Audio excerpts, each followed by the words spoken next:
Hey guys, how you doing? So thank you for joining again this webinar with obviously in partnership with my business Infinity Blue Group, the DBT, and obviously the amazing guest speaker that we've got, which is Mark.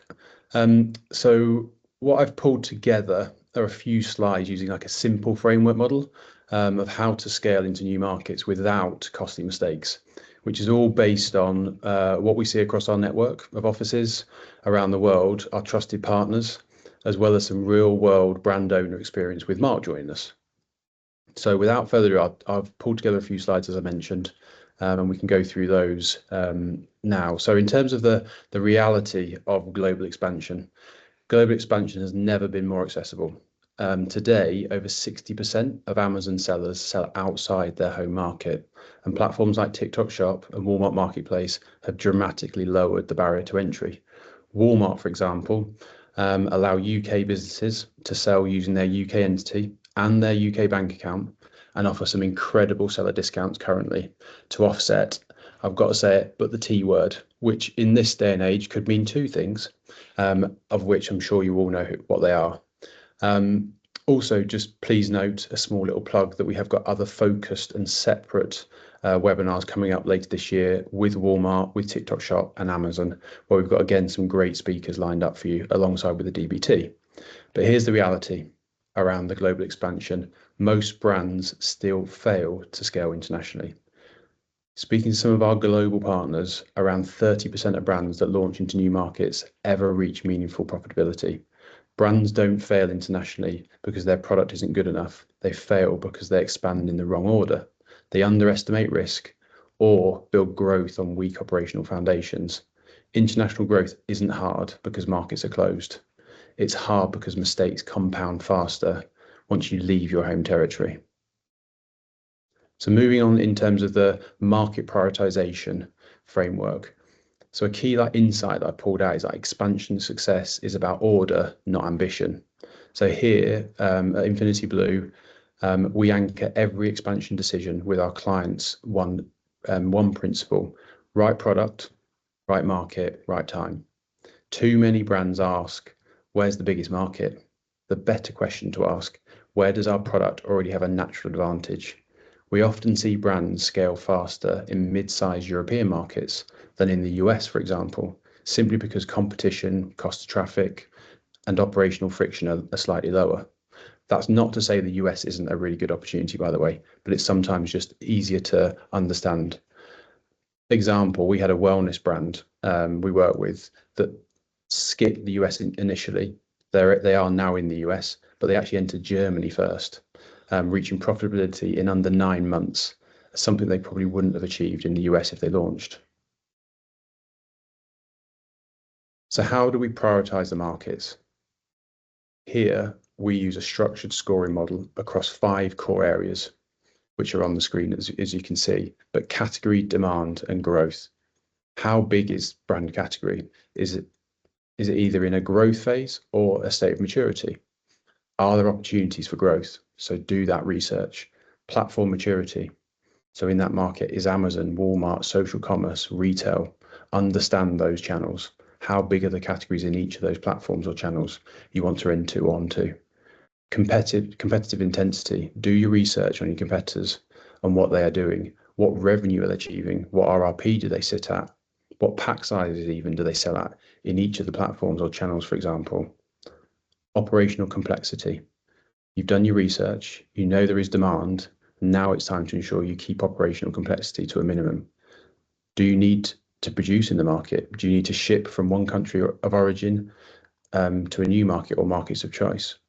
Will you use one partner or several? Are they platform certified? For example, if selling on Amazon or Walmart, can the 3PL you're using box, package and label for what they require? Lastly, cost to enter versus speed to scale. We find having a clear P&L forecast is essential as it outlines all costs, but shows the velocity of growth.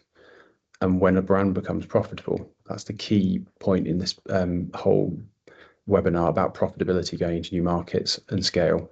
This is something clients then can take to boards, current investors, or even new investors to use the trusted framework and forecast to show how much is required to enter into a new market and when the returns will be.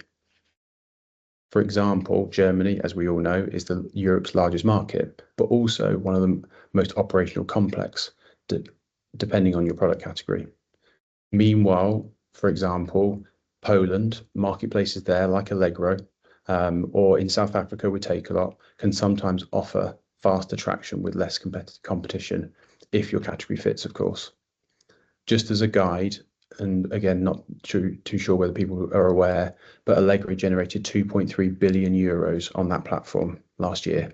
So it's becoming one of the fastest growing online marketplaces in the CE region. So a key takeaway for me around prioritized markets is the best first market or channel is often the one with the least friction, not necessarily the biggest upside. So common market selection mistakes. Most mistakes are predictable and avoidable, something I'm sure Mark will go on to later on.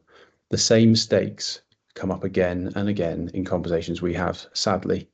So choosing markets based purely on population size, expanding into a new market because your competitors have, without actually understanding why, launching in multiple markets simultaneously. We've seen brands enter 5 countries at once and sadly stall in all 5. In contrast, brands that sequence markets properly often reinvest profits from market 1 into market 2 and so forth, creating a real momentum instead of dilution. Brands that expand sequentially are nearly twice as likely to achieve profitability in their second market compared to those that launch in multiple markets at once. So risk mitigation essentials. Growth without protection is really fragile. I'm sure some of you on this webinar have already experienced some of this, some of you may not, but international growth multiplies risk, especially around IP, regulation and compliance. According to some of our IP partners who we work with, over 20% of SMEs entering into new EU markets face IP-related disputes within the first 2 years, sadly. And once an issue arises, you're no longer growing, sadly, you're then firefighting. We've seen brands forced to rebrand in markets after investing sometimes 6 figures in demand, simply because trademarks weren't secured early enough. The most frustrating thing with this all is it could have been helped. Just ensure you check first, even if you know the market is huge and full of opportunities and the forecasts that partners like us would have done look amazing. Just do the basics, look at those trademarks IP. Moving on to non-negotiables, I've called it, before an entry. So every market plays by different rules. And in some markets, like the US, every state and even counties within the states play by different rules. So before entering any new market, there are absolute non-negotiables, in my opinion. Ensure the opportunity is strong and you ever run the numbers through a P&L. Do your research, working with a partner like us, or ensure you have a good advisory board or Ned who has done it all before and got the scars. Mark, very well, he covers them all up really well. So he has got some scars. Trademark and IP registration per market. Some people think they have a worldwide IP or trademark that covers them in individual markets. It doesn't. Regulatory or product compliance. People assume due to having fully compliant products in their own market, they'll be fine to sell in others. Again, that is incorrect, as every market, every state and county can be different. Labeling and claims verification. Once you know you are compliant, you need to ensure your labeling and claims you are making are clear and verified in each and every market, and ensure you've got them translated into the right languages. And not every part of the label needs to be translated. It's just key things, key ingredients that does. Platform-specific restrictions. A lot of platforms and retailers that we work with, as you may already know, have different restrictions. So ensure you work with a partner who understands these and can advise. For example, a supplement or beverage product that sells freely in the UK will face entirely different regulatory hurdles in Germany or the US or other markets. And again, sadly, we've seen brands sell on platforms one day and the next, if they're on an Amazon or a Walmart, the listings have been suspended for no other reason than something within the claims, compliance, business setups hadn't been checked and changed or updated. it can then take weeks and sometimes months for the listing to go live again. And that's a real impact on cash flow for a brand and growth.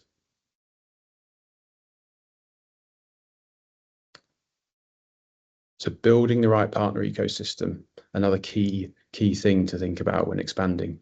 Expansion fails behind the scenes first. Most international expansion failures don't happen on the front end, they happen behind the scenes, sadly.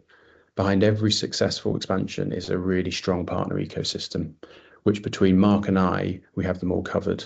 The key ones, which I've highlighted here, are compliance and regulatory advisors, tax and VAT specialists, logistics and fulfilment partners, marketplace, retail and solution experts.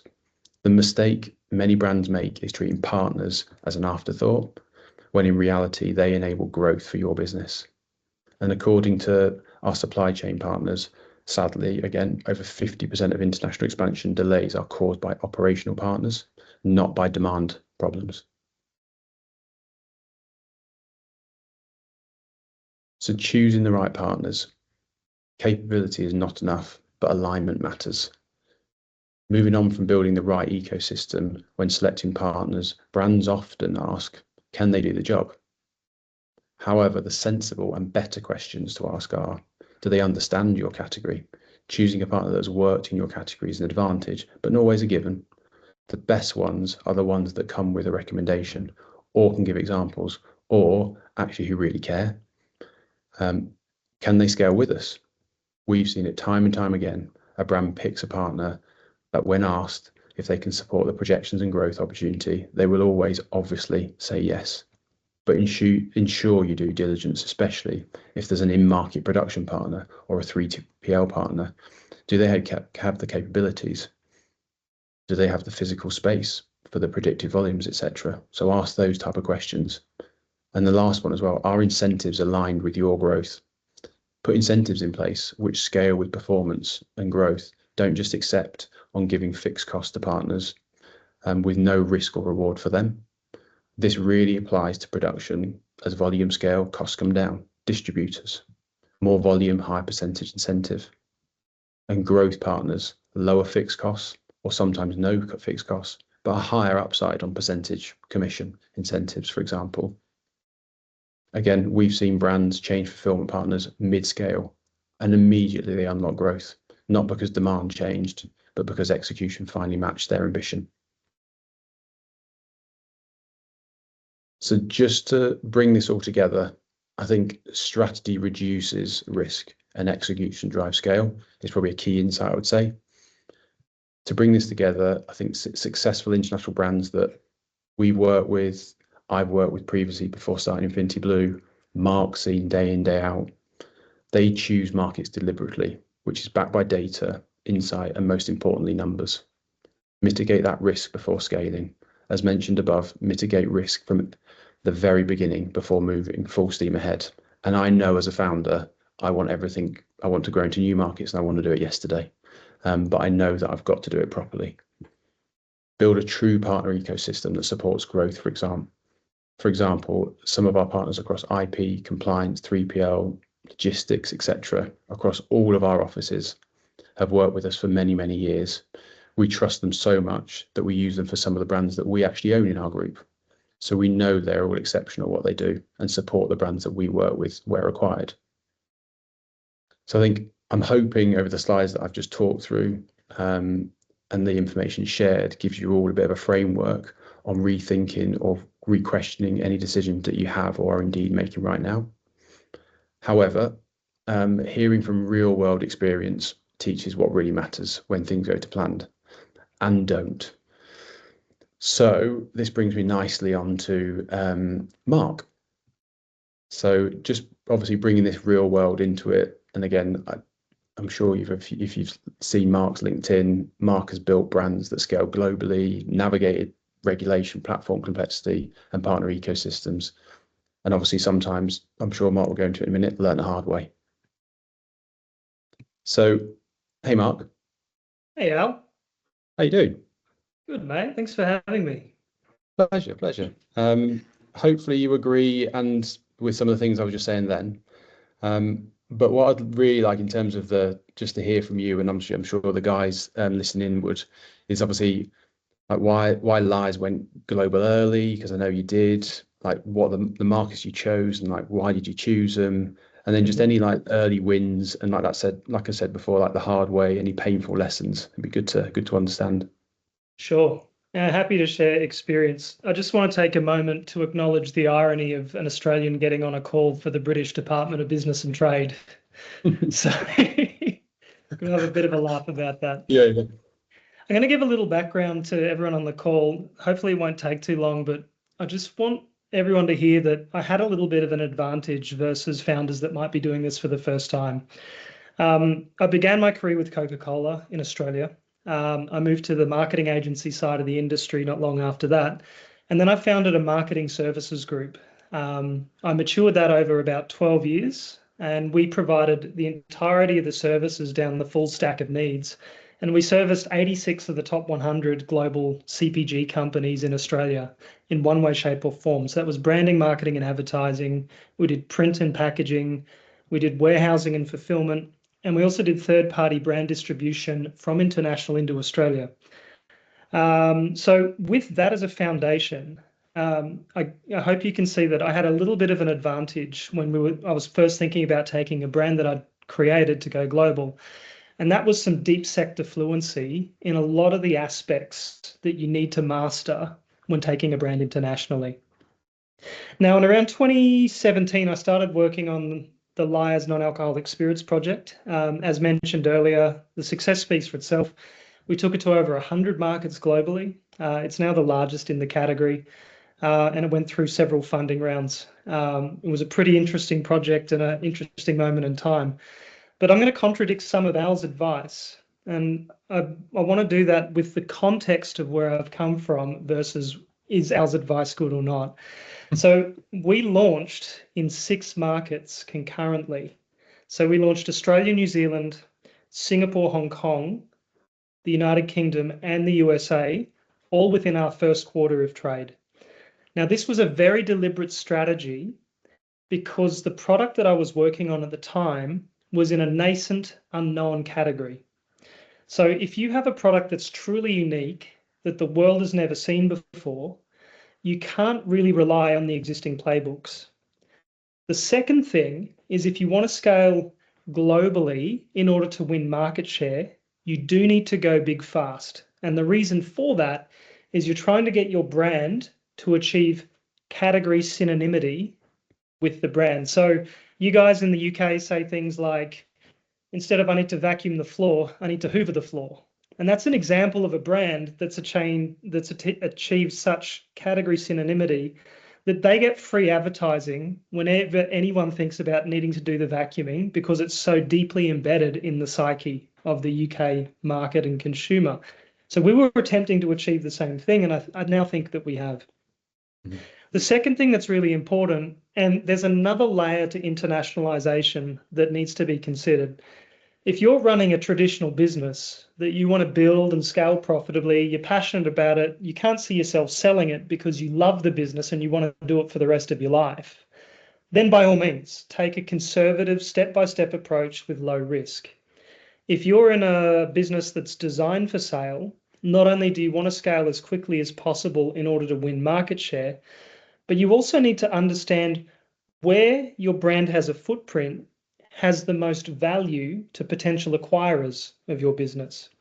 I'll give you an actual example at the moment. So I'm currently working as an advisor with a nutrition and supplements company. They're based out of Australia, and we've looked globally at what markets they could enter. Now, could we enter Europe? Absolutely. Could we enter the UK? Absolutely, we could. Probably a little less friction than the markets we've selected. So English-speaking market in the UK, similar regulatory environment to Australia with the EU. However, all of those markets in this particular category for nutrients and supplements are extremely mature and extremely competitive. Where the white space is for nutrients and supplements is Southeast Asia and the Middle East. And the reason we're going to be targeting those markets is the big established incumbent players don't yet have a footprint in those regions in any material way. So if we're scaling a business that's designed for exit, we're designing it to achieve maximum possible exit value. And in doing so, we're solving a problem that a strategic acquirer or a larger player within the industry hasn't yet been able to solve. And if you buy a business that's already solved the problem, you get all of that IP knowledge, know-how, market access, and momentum on the way through. So it's always worth taking a step back when you're deciding to go international and asking yourself, what exactly is my objective? What am I building my business towards? Is it profitability and long-term sustainability? Or am I building it for sale? And am I solving a problem that a potential acquirer is having presently? And can my business solve that problem for them in an exit event? So there is a lot of nuance here with regards to how you decide and where you decide to go as well. Other than that, all of Alan's points are extremely valid. Like anything in life, victory is in the preparation. Yeah. And I've seen it, as Al has, time and time again, where things do go wrong. I've seen it in Australia with my background, international brands coming to market. They come to us for marketing services. We do their branding and advertising, but something falls over. They've made a product that's not compliant with Australian rules and regulations. They've missed something on the packaging that's a necessity, and they've had to do a shelf recall. So it's really important, and I'm going to underline this in red 3 times, to do your homework. Now, if you don't know how to do that homework, and AI is an amazingly useful tool here that we didn't have 5 years ago or before, it can shortcut you to the answers, but you really need to build an ecosystem of local experts and international expansion experts along the way. The important thing is if you expand too early before your core UK-based business can take the expansion costs in stride and run the business for growth, not profitability, for a certain period of time from when you launch, you're going to get yourself in trouble. So you do need to ensure that your business in the UK is healthy enough from a profitability perspective, or if you're third-party capital backed, for example, venture capital, that you have sufficient runway in order to execute the international expansion and move it to self-sustaining also. So there are multiple routes that you can take in order to achieve the same result. Now, sorry, Al, didn't mean to cut across you. No, it's all good. It's all good. That's exactly what I was thinking. I was saying before about like obviously that research, homework, P&Ls, forecasts, get those in place, and you can then sometimes use one market to go into another market from the profitability point of view. Absolutely. So why did we choose the 6 markets that I went through just as an example? Very simple reason. They're all English-speaking markets. All of your advertising, all of your marketing, all of your consumer behavior was fairly similar across those. And being a product in the consumer sector, rather than a business-to-business deep tech product or a piece of software or something different, understanding the consumer is the most important thing. The second thing we did is we de-risked the market entry before we launched. So even before I started the business, I had been on planes with demonstration bottles, PowerPoint decks, and a can-do attitude, and finding our local market partners on the way. So before we sold a single bottle, we had 6 distribution agreements lined up and ready for execution in traditional retail and traditional distribution in the sector. Nice. Early wins, we came out of the blocks like a rocket. And the reason for that is we were playing a guessing game at the time. And we put all our chips on the belief that this was a product that consumers had always wanted. And once they knew it existed, the product would take off. Yeah. And on this occasion, we were right. And sometimes you're not right, and that's business. It's okay to have a failure. It's okay to get the calculation wrong. And at the end of the day, you can do all the homework in the world. But the moment that you put it on sale or hang out a shingle and offer your services in an international market, you're going to get feedback that you can never get simply by doing desk research. And that is the opinion, the acceptance of the consumer for your product in their market. So we got it right on that occasion. So early wins, brilliant start. Volume took off. Painful lessons, we did have some. So I'll give you an example. The United States, the FDA actually seized one of the products in our shipment and impounded it for 6 months over a technicality. Now, we had done our homework and we were right. However, you need to recognize that there is sovereign risk whenever you move a product across a border. Now, if you're doing it in a conservative step-by-step fashion, I would advocate for sending a small shipment first, clearing it across the customs border, and making sure that everything runs smoothly before you send the large shipment across to support whatever the retail or D2C listing is that you've got. For us, because we were prioritizing speed, because we knew we were in an arms race in a new category, and the first to scale we believed would win, we took risks along the way. All of them were calculated, but being risks, not all of them panned out. So we needed to be agile and responsive in order to make them work. The second thing is there's always going to be things that go wrong that you can never predict. We launched in July of 2019. I'd signed up a very significant number of new distributors. And then, of course, in March 2020, the pandemic happened. That's something that no one could see coming. And a lot of that work that we had done turned out to be a waste of time and effort, because a lot of the distributors in market and a lot of the retail partners and the like shuttered their businesses or stopped taking new products or stopped taking risks on products that they didn't know would work, and they doubled down on what they knew that they could already do. So you can't mitigate these acts of God style things as well. So you need to remain agile and adaptive. And then not long after that, you guys might remember this, we had a very large container ship go sideways in a canal. At the time, we were producing all of the product globally from our operations in Australia. And in order for us to get our product to Europe and the UK, it needed to go through the canal. So we had to rapidly adapt our supply chain in order to keep those markets moving. The last thing that went crazy is, because I was in Australia at the time, Australia locked its borders and didn't allow anyone in or out. So in order to solve that problem, I quickly applied to the Netherlands and I emigrated there as a highly skilled migrant in order to keep Europe scaling. And was that at the same time? Was that at that time? You did that at the same time? It was at the same time, yeah. So by the time it all shut down, by August 2020, I was living in Amsterdam in between the two COVID waves. Yeah. And I could jump on trains with my mask on and keep developing the European market. And I could never do that from Australia. So these are the sorts of sacrifices and adaptations you need to make as a founder if you are really driving your business to work as well. So I know a lot of these are black swan events, but they're really illustrative that changing the plan needs to be part of your plan. And you're going to learn things that you don't know, that you haven't anticipated the moment you start selling your product in a new market.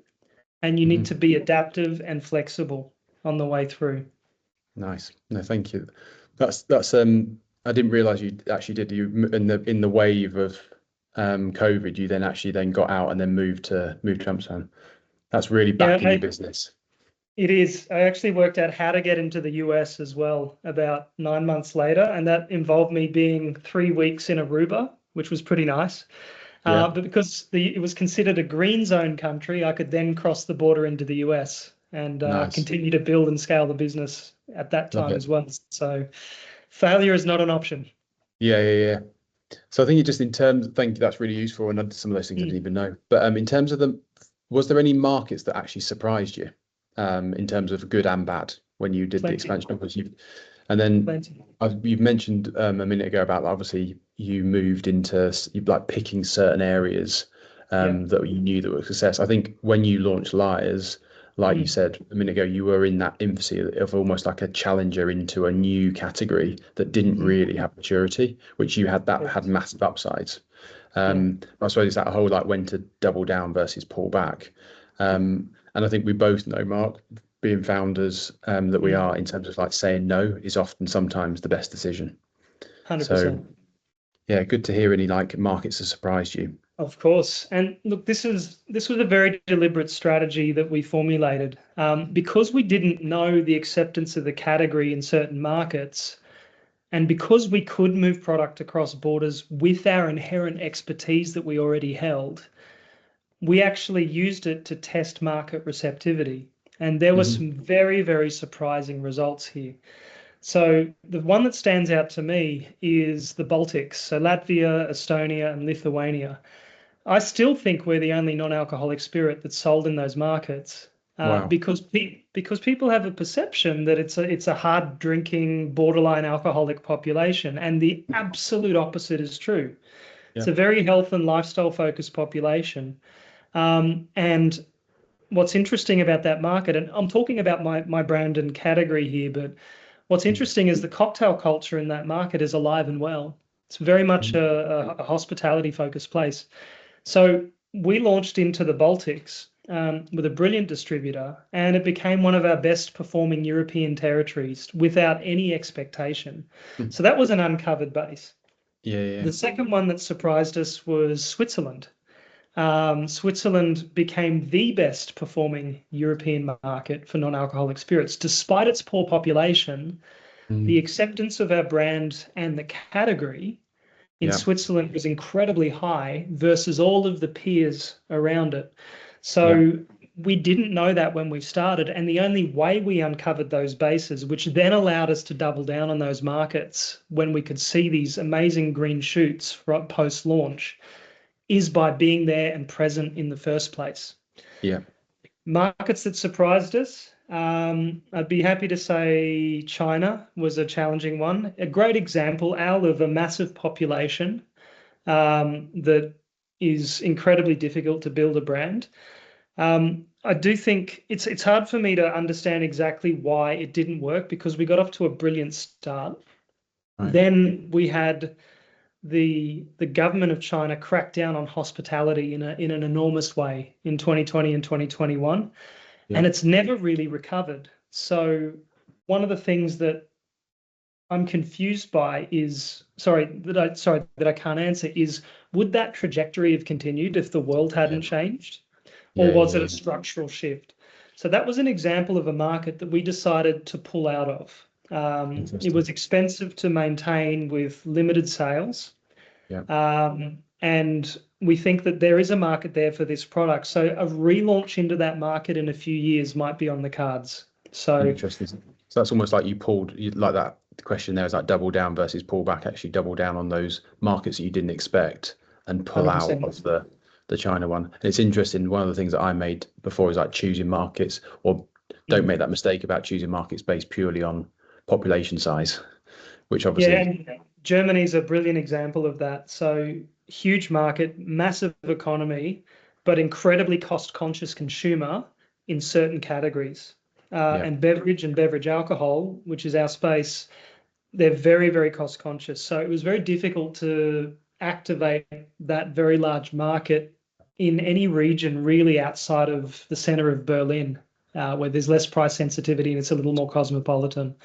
yeah, So yeah, interesting. it's always a mixed bag, Al, that No. you do need to be present if it's a nascent category to understand how Mhm. receptive people are. If it's an established category and you're bringing something that has a different USP, so it's a lower price or it's a higher quality or it's a more compelling Mhm. brand, you've got data there that can inform that and Yeah, de-risk your expansion on the way through. nice. Thank you.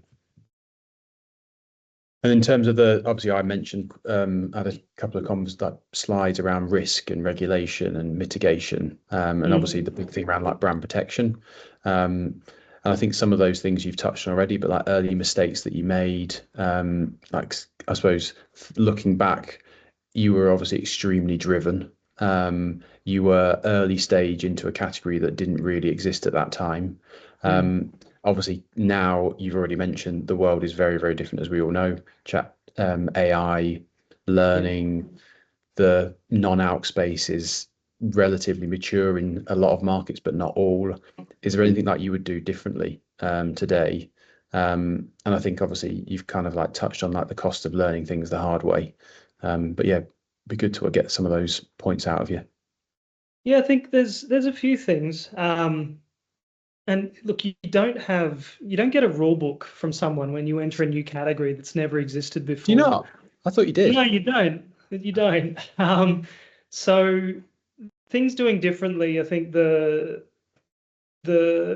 global expansion strategy at rapid pace was the right one for our Mm, business. And that's yeah, because of all the reasons I've talked about. Nascent product, lots of fast followers we expected, and of course they turned up. And it was a vacuum existing in the consumer market where if a product existed, the demand would explode. And of course. we picked it, right? Yeah. But in terms of early mistakes made, a few things. So local partner selection. Um, we signed a couple of bad deals with distributors. We would have Mm. scaled significantly faster with different partners. I'll Hmm. talk you through some of them. Even if the biggest distributor, the most impressive, is interested in your brand, they may not have the pedigree, the know-how, or the passion to nurture your Yeah, brand. You're an insignificant part of a massive portfolio, and they may have 300-400 salespeople in market, but if they're never talking about your brand, you may as well have zero. yeah, indeed. So we made that mistake with the United States early on. And look, the way we solved for that is we started running our own salespeople, using the distributor as wheels and warehouses, and we arrested a lot of the complacency through action on our side of the equation. But if I was to do that again, I would have gone for smaller distributors where we were a much bigger and more important part of their portfolio with true believers. And I Yeah, think we would have achieved scale in that market at significantly more pace. yeah, The second thing is internationalizing our supply chain. Um, One of the problems with the beverage category is with all beverages, it's mostly water. Even a bottle of whiskey is mostly water, right? And water yeah, is heavy yeah, and expensive to ship across international borders. So is glass. And in categories where it's incredibly high volume, low margin, things like beer, you're yeah, absolutely dead in the water unless you're a hyper niche craft brew that sells at a very high price and high margin. You really need to be localizing your production. yeah, So for us, we were cognizant of that. But making non-alcoholic spirits is very difficult. You need a mm, very, very sanitary definitely. environment to do it. Yeah, And we were learning about the manufacturing process. So, of the 11 candidates for localizing manufacturing during the process, I think we had 9 failures. And that was incredibly costly and yeah, time consuming, simply because they couldn't meet the quality or the safety standard that we required to have a product in market. So, a lot of that's compounded by the fact that the category was so new. But you also need the key learning here is if you are moving into a market and supplying it from export, mm, and you are uh, with cognizance taking it in stride and going, I know this is going to be an imported product.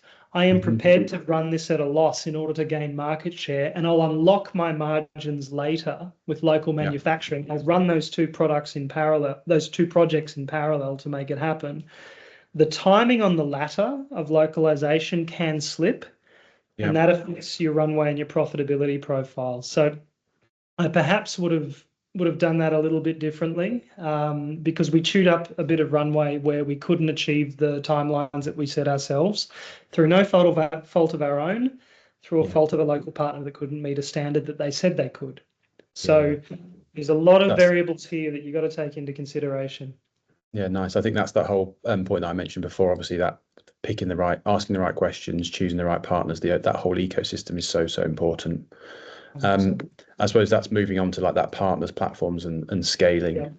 So, like, obviously, what made the biggest difference? I think you've touched on it before. Actually, how you did go like hard and fast was working with local distributors and partners, and obviously platforms in those markets. Obviously, you flew around the world for many years, I think it is, to actually get your brand and you in that market.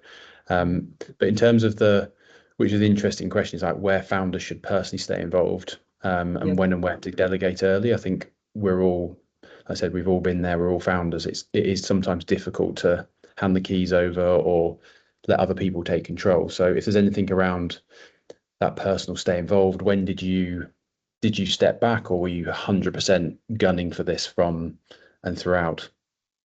Yeah, I think if you're in a startup or a scale up business, the founder is one critically important.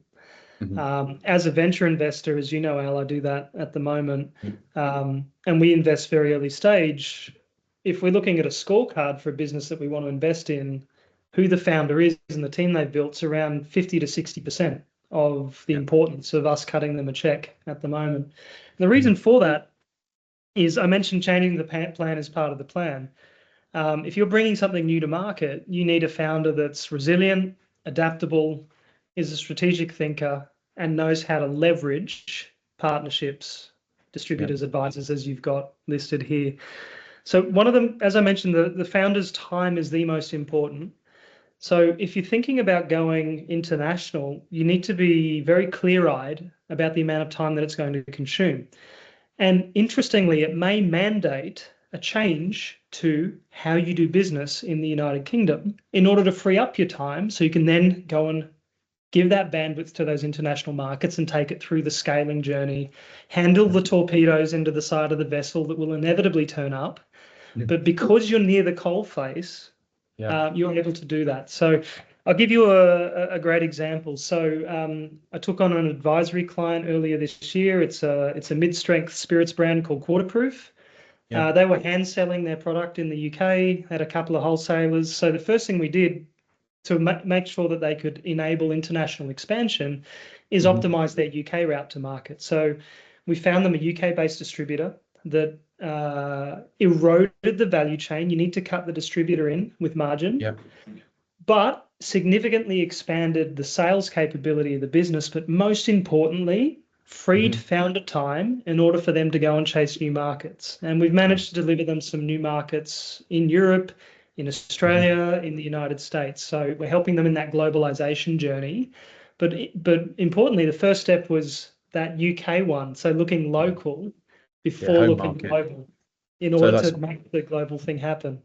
yeah. So it's almost going back to what you said, get the home market functioning, working properly with the right people, right team around you to then alleviate and free time up for you to then grow business in new markets and Exactly. And take on the torpedoes. it becomes a flywheel, right? So, if you've taken multiple markets to maturity, at that point, you then start to realize scale economies in your manufacturing, which should Mhm. start to then expand your margin.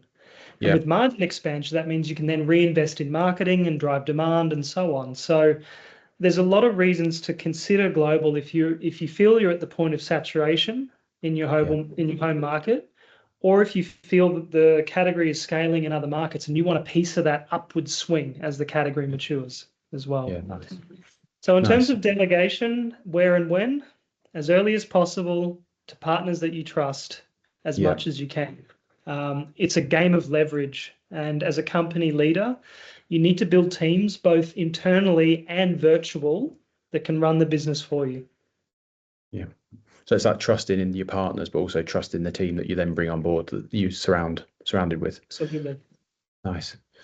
And just a couple of like last points in terms of advice to brands expanding today, like what founders underestimate most. I know some of them you've touched on already, like in terms of it was a good point that you raised at the very beginning around where your journey started. You had a very clear vision, go hard, go fast, go big right from the beginning, which again, because of the category, that was the right thing absolutely to do. But not all brands are in that same No, evolution. And again, that whole like what investors look for in global brands or brands that are looking to go global. So I think, yeah, and that whole single biggest unlock for sustainable growth. sure. Look, from a globalization perspective, I think Al, you've touched on most of the things around underestimation. Compliance is a Yeah, really big one, regardless of industry, and you must have that in hand. yeah, The second thing is the cost to launch and scale. Often in your home market, you're leveraging relationships, local market know-how. It does not translate to no, new markets. You are as dumb as a newborn babe, and you have to learn how those local markets work before you can get in there and start driving growth. The third thing I see a cardinal sin, you cannot market your product or brand like you are to a typical British geezer. Like if you're selling to someone in Hong Kong or Singapore or China, you really need to think about how to localize your marcoms. So that means appointing local partners that can find the gap or can find that point that they can press on that gets your brand accepted by local consumers on the way through. Yeah. Coming to the second point, what investors look for in global brands is outsized returns. Venture investors are investing privately in companies because they can beat the market. And if you're a traditional conservative business, you are not going to attract investor capital, at least in the venture class.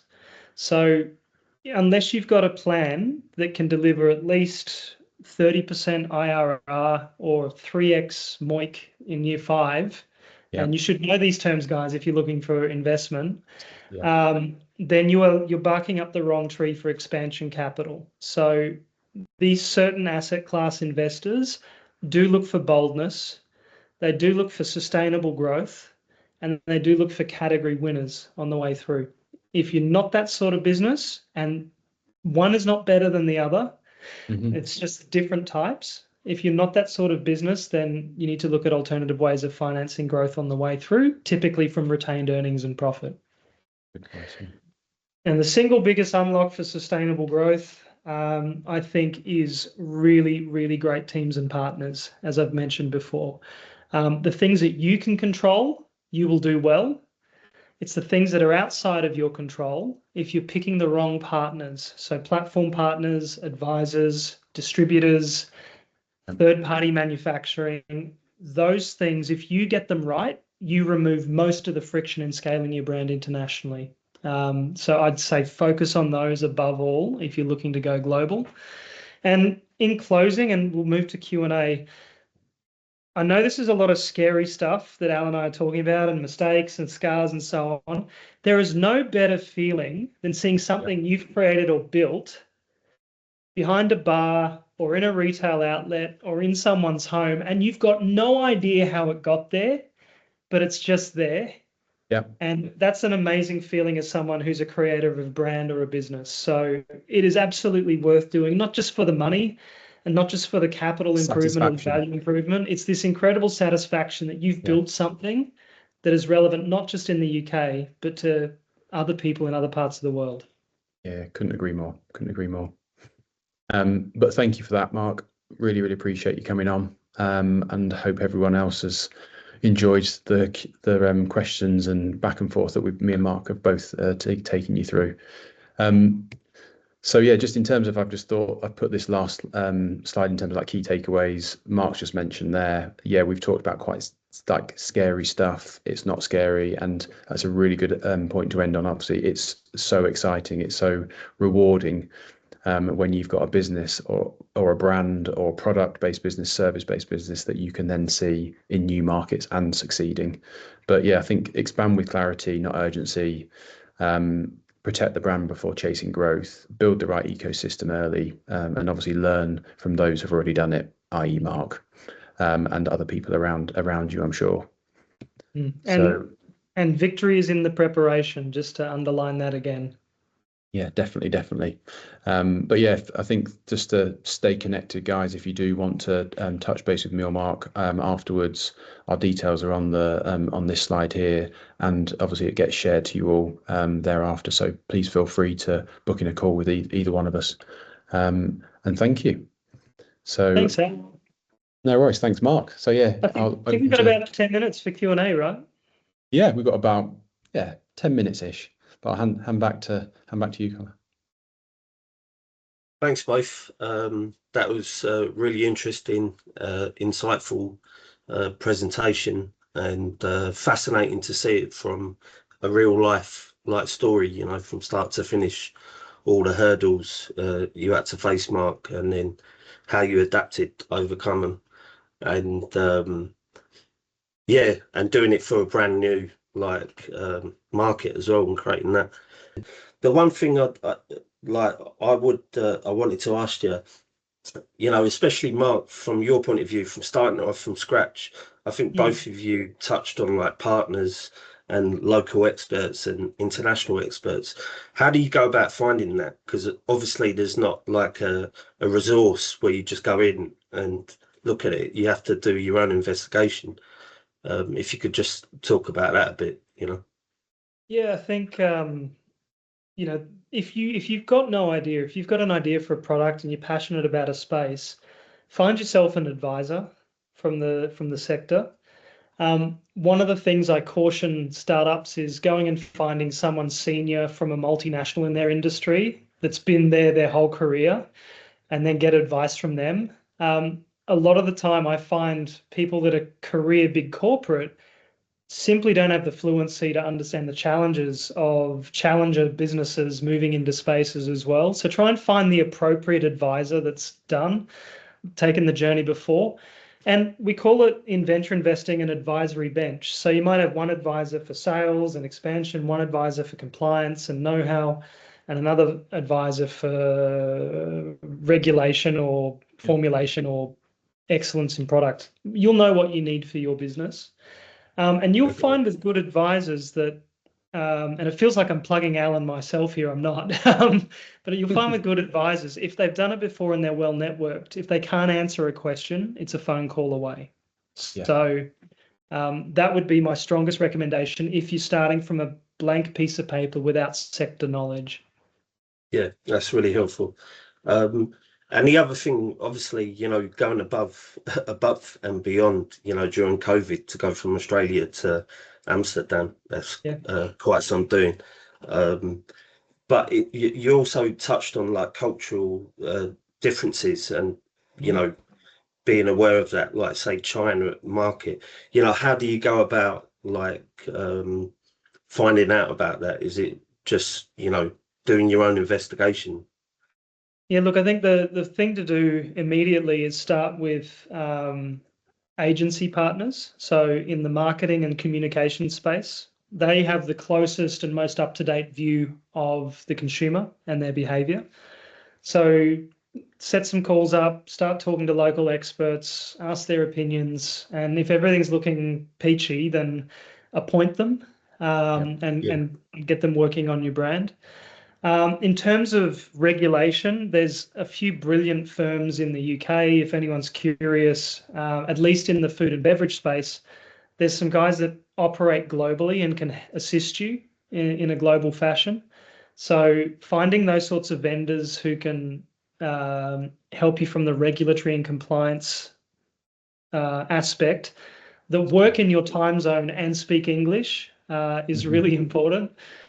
And then the third thing is understand the shopper behavior. I'll give you a really great example. China, Dubai, Singapore, Hong Kong, that's not a supermarket economy, right? Most meals are taken outside of the home, right? And because labor's so cheap in a lot of those places that most people, shoppers, aren't doing their own household cleaning and maintenance and so on. So understand how people consume in those markets and don't make assumptions. So, and Al, you can help me out on this one. Yep. Let's take Singapore, for example. Amazon's important, but there's other marketplaces there that are important that people on this call have probably never heard of. Absolutely, yeah. I think that's one of the things I was talking about on some of my earlier slides is like that whole picking, do the research on the opportunity, do the research in terms of who else is there from a competitive point of view, what's the category in the market like in the customer base, what are they consuming, like Mark says. So I think that's a really important one. Yeah, so you've got platforms. Sorry, Al, didn't mean to talk across you. We've got a couple of questions in the chat there. I'm conscious of time. The first one is first contact. What's your preferred method to contact customers and engage? Look, for me, I'd always advocate in person. And the way you do that is trade show attendance. Yeah. That's always a powerful way to meet particular people. And, you can do some outreach. Are you going to be at this trade show? I'd like to meet you there.